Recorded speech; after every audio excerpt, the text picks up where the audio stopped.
You just asked the question that the entire organized religious system of this world was built to make sure you never ask. You heard what I said about the Anunnaki in the last video.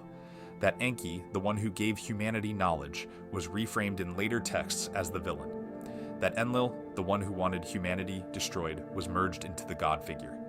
And now you are asking the question that follows naturally and honestly from that. If that is true, does that mean the devil is actually good and God is actually bad? I want to answer this with complete honesty. And the honest answer is more complicated than yes or no. Because the question itself contains an assumption that we need to examine first. The assumption that the devil and God, as most people understand them today, are the same beings as Enki and Enlil. They are not. And this is where the real truth gets extraordinary. Here is what I am going to tell you in this video. I am going to show you how the original Enki and Enlil story got corrupted, distorted, and weaponized over thousands of years until it became almost unrecognizable. I am going to explain why the entity known as the devil today is not the same as Enki, and why the evil associated with the devil is real and has its own origin. I am going to tell you about the forces that hijacked both sides of this story for their own purposes. And then I am going to tell you about Jesus Christ, who he actually was, what he actually taught, and whether he had anything to do with the Anunnaki system at all. This is the deepest we have gone yet. Stay with me all the way to the end, because this one will rearrange something fundamental in how you see the world. Let us go back to where we were. In the original Sumerian texts, the dynamic between the Anunnaki is not a simple good versus evil story. It is a political conflict between factions with different agendas. Enlil and Enki were brothers, both sons of Anu, the father figure of the Anunnaki, both powerful, both real, both involved in human affairs. Enlil was the commander. He ran operations on the ground. He saw humanity as a tool, a resource, a labor force that was becoming problematic, too numerous, too independent, too loud. In the texts, he is portrayed as cold, authoritarian, and at times genuinely hostile toward humanity. He was the one who sent the Great Flood to wipe out humanity without warning. He was the one who opposed giving humans the ability to reproduce. He was the one who consistently advocated for keeping humans limited, controlled, and ignorant. Enki was the scientist, the geneticist, the one who actually created the human being. And in the texts, Enki is portrayed as someone who developed a genuine attachment to his creation. He is the one who warned the human Utnapishtim about the flood and instructed him to build a vessel and survive. He is the one who gave humanity the gifts of agriculture, writing, and eventually the knowledge that Enlil did not want them to have. He is portrayed in the Sumerian texts as the protector and advocate of humanity within the Anunnaki hierarchy. Now here is where the distortion begins, as the knowledge of the Sumerians was absorbed by subsequent civilizations, Babylonian, Akkadian, Hebrew, and eventually Greek and Roman. The story was retold. Each retelling served the political and religious needs of the culture doing the retelling.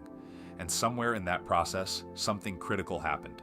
The being associated with knowledge, with the serpent symbol, with the gift of awareness, with the protection of humanity from those who would destroy it, was recast as the source of evil.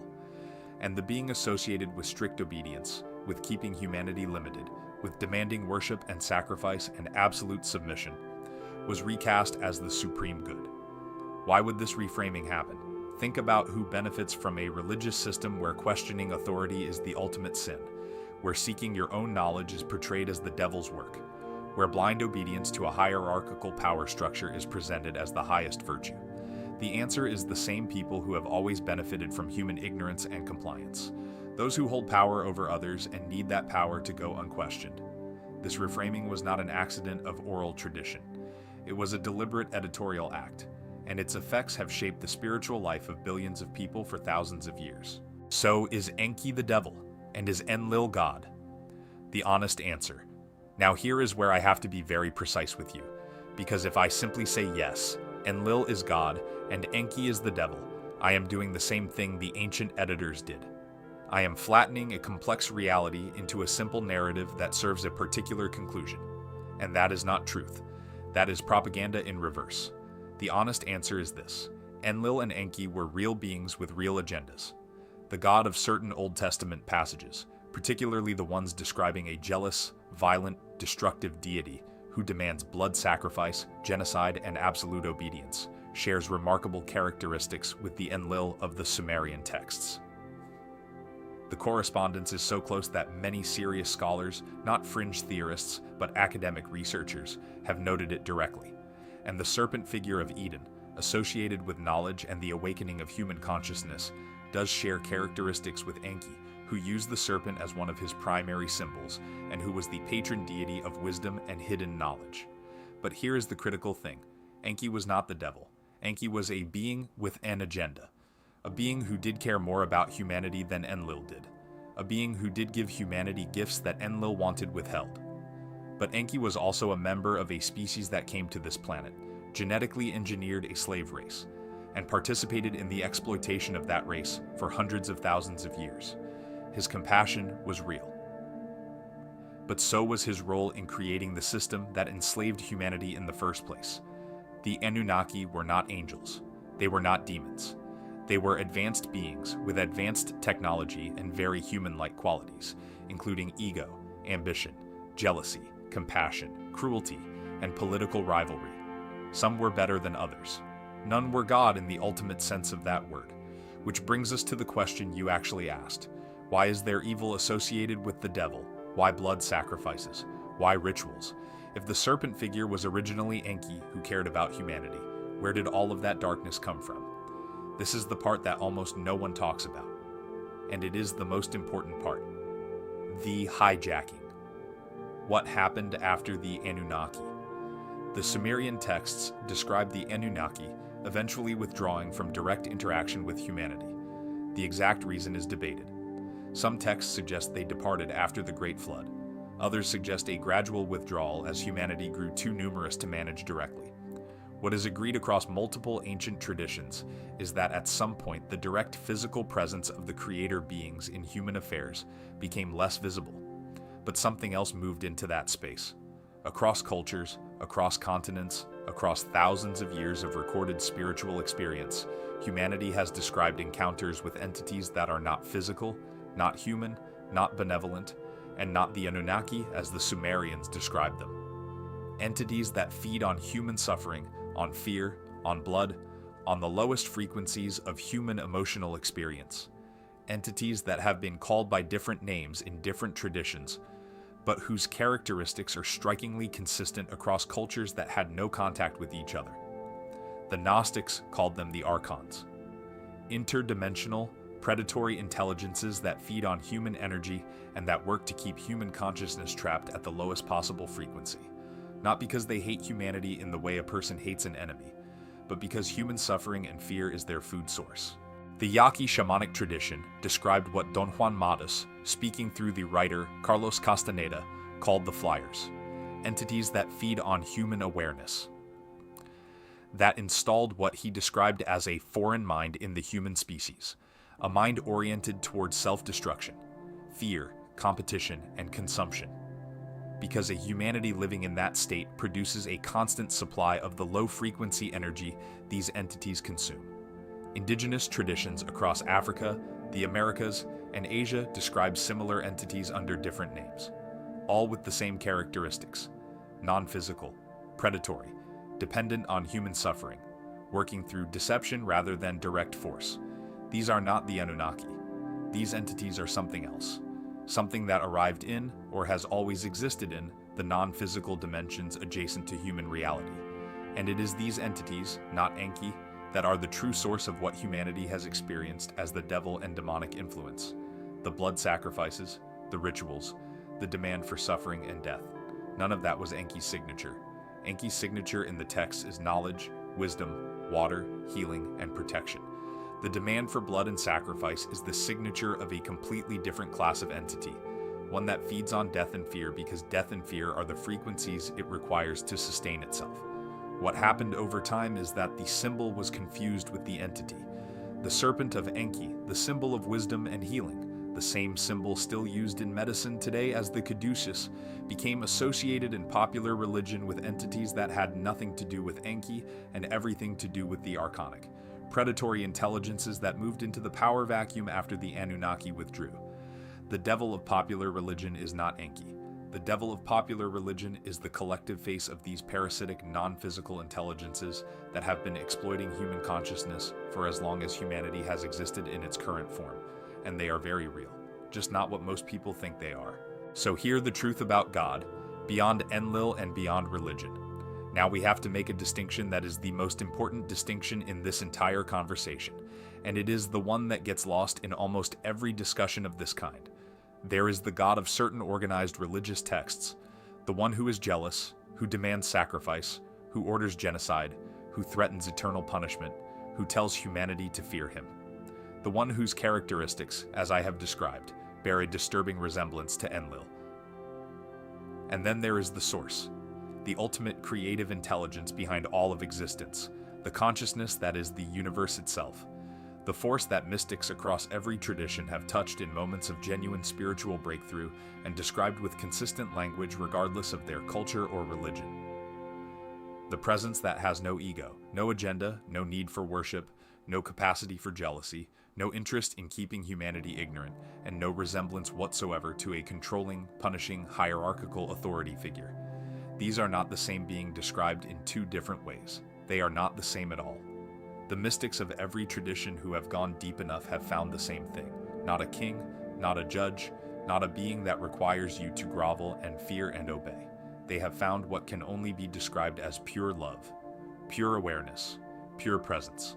A consciousness so vast it contains everything, including you, including the Anunnaki, including the predatory entities, including every atom of this universe and every dimension beyond it.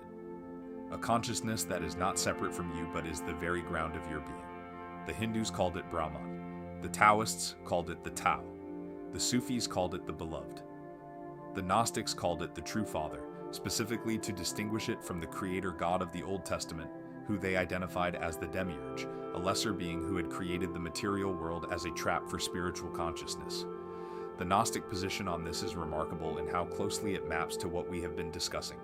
The Gnostics taught that the God of the Old Testament was not the ultimate God, but a lesser imperfect being who claimed to be the only God because it did not want humanity to know that there was something far greater beyond it. Sound familiar?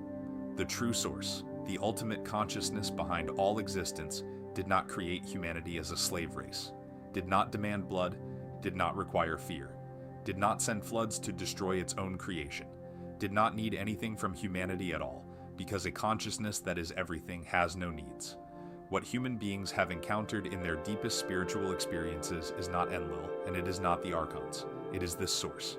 And the reason organized religion has been so effective at keeping people from direct contact with this source is because direct contact with the source makes external religious authority completely unnecessary. A person who has genuinely touched the presence of the ultimate consciousness does not need a priest to tell them what God thinks. They know. Not as belief, as direct experience. And a population that does not need priests, does not tithe, does not obey, does not go to war on behalf of religious institutions, does not accept the authority of any earthly power structure that claims to represent God, which is exactly why every system of power, from the earliest priest classes of Sumer to the Catholic Church to modern megachurch empires, has worked to ensure that the direct experience of the source remains inaccessible, mystified, gate-kept, and available only through authorized intermediaries who happen to also collect money and require obedience. Now we arrive at the question that I know is sitting at the center of everything you are asking. What about Jesus? Where does he fit into all of this? Is he part of the Anunnaki system? Is he connected to Enlil or Enki? Is he real? And if he is real, what is the truth about him that organized Christianity has buried? I am going to answer this as honestly and as carefully as I can, because this touches something that billions of people hold as the most sacred thing in their lives. And my intention is not to destroy faith. My intention is to give you the truth as clearly as I can see it, because the truth, wherever it leads, is always more powerful than a comfortable lie. What the historical evidence says first, the historical question. Did Jesus exist as a physical person? The evidence, across multiple independent historical sources, including non-Christian Roman and Jewish historians writing within a generation of his reported life, strongly supports the existence of a historical figure known as Yeshua of Nazareth. Whether every detail of the gospel accounts is historically accurate is a separate question, but the man appears to have been real. Now here is where it gets extraordinary. When you look at what Jesus actually taught, as opposed to what the institutional church built in his name, you find something that has almost nothing in common with the controlling, obedience-demanding, fear-based religion that Christianity became within 2 centuries of his death. What Jesus actually taught, as recorded most closely in the earliest gospel texts and in the Gnostic Gospels discovered at Nag Hammadi in Egypt in 1945, texts that the institutional church fought to suppress and exclude from the Bible, was this: the kingdom of God is within you, not in a building, not through a priest, not after death in a distant heaven, within you, right now, already present, accessible to anyone willing to go inside. He taught that what he could do, every human being could do. He did not say, I am special and you are ordinary. He said, what I do, you will do also, and even greater things. He pointed to his own consciousness not as something to worship from a distance, but as something to recognize in yourself. He taught love as an active force, not as a feeling, but as a power. The kind of love that has no conditions, no exceptions, no enemies. The kind of love that the most advanced spiritual traditions across the world have identified as the fundamental frequency of ultimate reality. He walked into the temple and flipped the tables of the money changers, in front of everyone, in the most religiously charged location in the Jewish world. This was not a gentleman having a bad day. This was a direct, public, physical act of defiance against the system that used religion to extract money and maintain control over ordinary people. He consistently chose the people the religious establishment had labeled as unclean, sinful, and unworthy: the prostitutes, the tax collectors, the lepers, the foreigners, the ones the priests said God had rejected. He went to them specifically, because his message was the opposite of the religious system of his time, the opposite of hierarchy, the opposite of exclusion, the opposite of the idea that some people are more deserving of God's presence than others, the Gnostic Gospels. What the church buried in 1945 in Nag Hammadi, Egypt, a collection of ancient texts, was discovered sealed in clay jars, hidden in the desert, almost certainly to protect them from the systematic destruction ordered by the institutional church in the early centuries of Christianity. These texts, known as the Gnostic Gospels, included Gospels attributed to Thomas, Philip, Mary Magdalene, and others who knew Jesus personally. In the Gospel of Thomas, which many scholars believe contains sayings of Jesus that are older and more historically authentic than much of what appears in the canonical Gospels, Jesus says things that the institutional church has spent 2,000 years trying to make sure you never read. He says the kingdom is inside you and it is outside you. When you come to know yourselves, then you will be known, and you will understand that you are the children of the living Father. He says if you bring forth what is within you, what you bring forth will save you. If you do not bring forth what is within you, what you do not bring forth will destroy you. He says, I am the light that is over all things. I am all. From me all has come forth, and to me all has reached. Split a piece of wood, I am there. Lift up the stone, and you will find me there. This is not the language of a being asking you to worship him from a distance. This is the language of a being pointing directly at the nature of consciousness itself, pointing at the presence of the divine in everything, in the wood, in the stone, in you. The Gospel of Philip says that those who say they will die first and then rise are in error. If you do not first receive the resurrection while you live, when you die you will receive nothing. The resurrection was not presented as a future physical event. It was presented as a present spiritual transformation, the awakening of consciousness while still in the body. This is the teaching that the institutional church suppressed, excluded from the official Bible, declared heresy, and in some cases executed people for preserving, because this teaching makes the church unnecessary. A person who is already resurrected in consciousness, already in direct contact with the source, already carrying the kingdom within them, does not need an institution to mediate their relationship with God. Now to the direct question. Was Jesus part of the Anunnaki system? Was he a tool of Enlil's control structure or of Enki's liberation agenda? The honest answer is that Jesus, as he appears in the earliest and most authentic records we have, taught something that transcends the entire Anunnaki framework completely. The Anunnaki, both Enlil and Enki, were beings operating within the physical and lower dimensional realms. They were advanced, but they were not infinite. They were powerful, but they were not the source. The conflict between them was a conflict between two factions of the same limited species with the same limited consciousness, disagreeing about how to manage a creation neither of them fully understood. What Jesus pointed to was something entirely outside that system.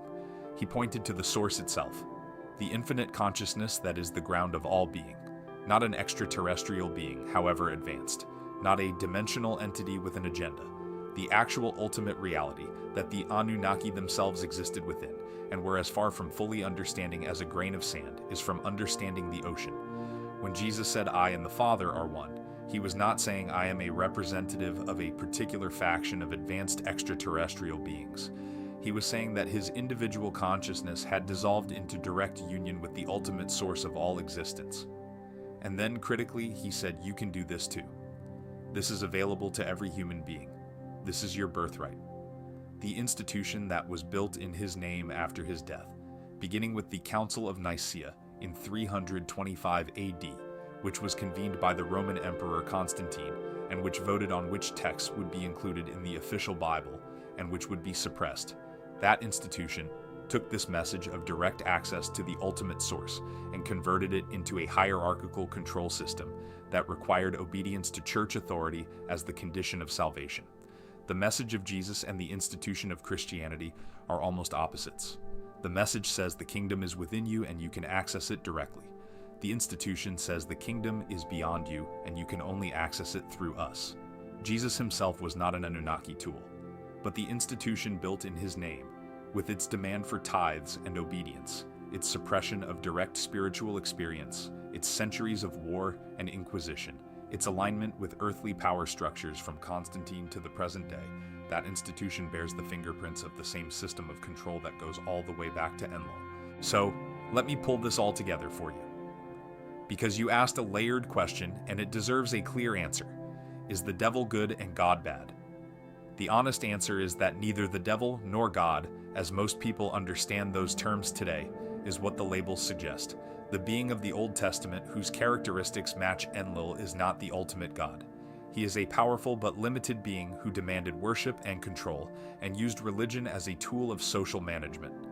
And the serpent figure who offered knowledge was not originally the devil, but was reframed as evil by those who needed ignorance to maintain power.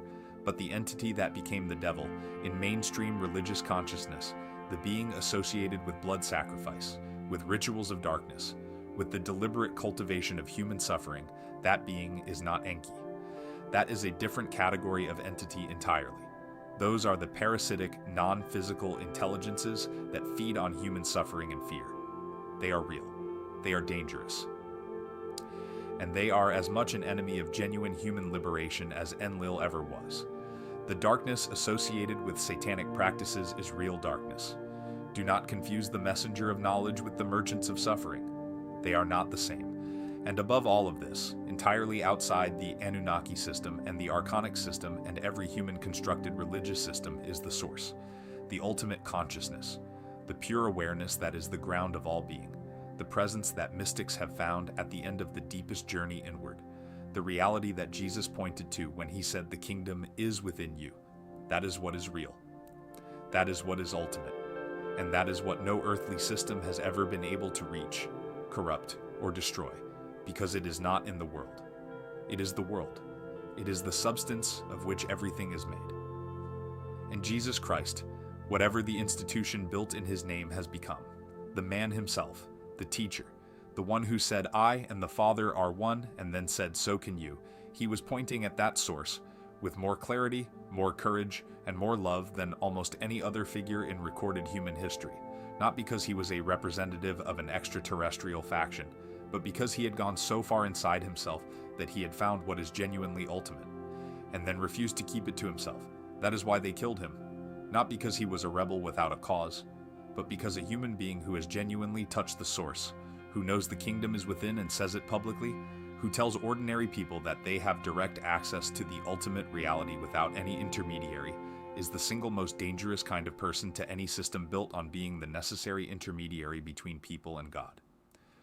He did not die for your sins in the legal transaction sense that institutional Christianity turned it into. He died because the truth he carried was incompatible with the survival of every power structure in his world. And that is still true today. The truth he carried is still incompatible with the survival of every power structure in our world, which is precisely why you are still not supposed to hear it said this plainly. You came in with one of the most loaded questions a human being can ask. Is the devil good and God bad? And what about Jesus? Here is where we have arrived. The labels of God and devil, as most people use them today, are thousands of years of editorial distortion layered over a much more complex original reality.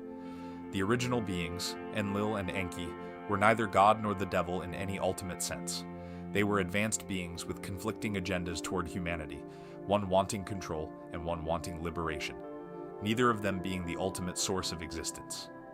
The darkness associated with satanic practice is real, but its source is not Enki. It is a class of non-physical, predatory intelligences that exploit human suffering and that have been operating in the spaces behind human consciousness for as long as humanity has existed. The ultimate source, what the deepest spiritual experience of every tradition points toward, is not Enlil, is not any Anunnaki, is not any dimensional entity with an agenda. It is the infinite consciousness that contains everything and needs nothing. The presence that is already inside you. The presence that Jesus pointed to when he said the kingdom of God is within you. And Jesus himself was not a representative of any extraterrestrial faction. He was a human being who had found the source directly and who told everyone around him that they could too. The institution built in his name became something he would not have recognized.